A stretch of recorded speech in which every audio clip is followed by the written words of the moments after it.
তো বন্ধুরা কেমন আছে সবাই? তো আশা করি ভালোই আছো। তো আজকে আমি আছি স্টার টাউনে গোডাউনে। আর স্টার টাউনে গোডাউনে নতুন 30টা ভরা যাচ্ছে, আর একটা যে 30টা ছিল তো পুরোনোটা দুটোই ভরা যাচ্ছে। তো আজকে নতুন 30টা ভরা যাচ্ছে সকরা গোপালপুর। তো ওখানে রায়নার ওই সাইডে জায়গাটা।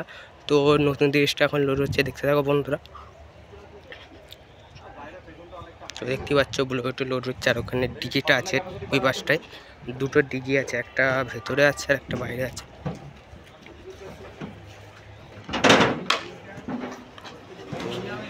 ওখানে একটা ডিজে আছে আর ওই একটা ডিজে, দুটো ডিজে আর এখন লোড হচ্ছে, দেখতে পাবো।